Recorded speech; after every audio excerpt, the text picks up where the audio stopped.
స్థాయిలో చేస్తాడు పెద్ద ఆయన. నువ్వు కూడా బాక్సింగ్ చేస్తావు? నేను చేసిన బస్తు గురించి ఫైట్ చేసి గీయాలతో అయింది నాకు. ఏం కాదు, మళ్ళా రెండేళ్ళు అయితే కేసీఆర్ సార్ వస్తున్నాడు, నేను మంచిగా చూసుకుంటాం. ఇంకా నాకైతే నీళ్ళకైతే చాలా పాపలు. రెండేళ్ళు అయితే కేసీఆర్ సార్ వస్తాడు, గుర్తు పెట్టుకొని మరి మొత్తిగా ఉదయ్ అందరు గుర్తుపడతారు. నన్ను పట్టని వాళ్ళు ఎవరు లేరు. ముఖ్యమంత్రి, ప్రధానమంత్రి ఏం సాయం లేదు, నాకేది లేదు సాయం.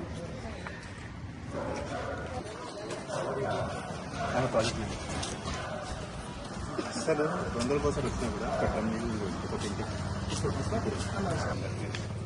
ఇక్కడనే రేషన్ షాప్ ఇక్కడ వరకు వచ్చింది సార్. చాలా ఇక్కడ నుండి నీళ్ళు వస్తున్నాయి, ఇక్కడ నుండి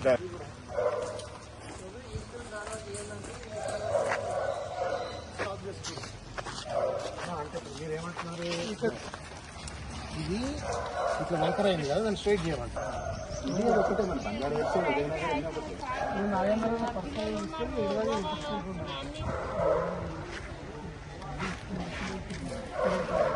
వీటికి ఆడవ కొట్టేసుకుని మాకు కూడా ఇబ్బంది చాలా వర్షం వచ్చినప్పుడు ఇళ్ళలో నీళ్ళు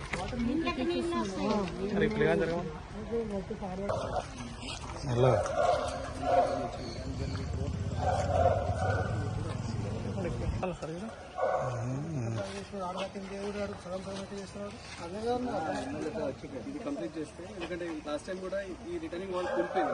కూలిపోతే అక్కడ ముందు కూలిపోయింది, ఇప్పుడు మన దగ్గర ముందరగా కూలిపోతే మనం మళ్ళీ కంప్లైంట్ ఇచ్చి మళ్ళీ ఎంబడబడి ఇది ఫ్లో అవుతా ఉంటే ఓడితే టైం కింద మట్టి వెళ్ళిపోయినప్పుడు ఇది పడిపోతుంది. ఇందాక మనం సగం చేసి సగం ఎందుకు చేయవు? ఆల్రెడీ అక్కడ చేసేసి కొన్ని ఇయర్స్ మంచిగా ఉంది సార్. అక్కడ అప్పులు ఉన్నాయి, అందరికీ ఉన్నాయి.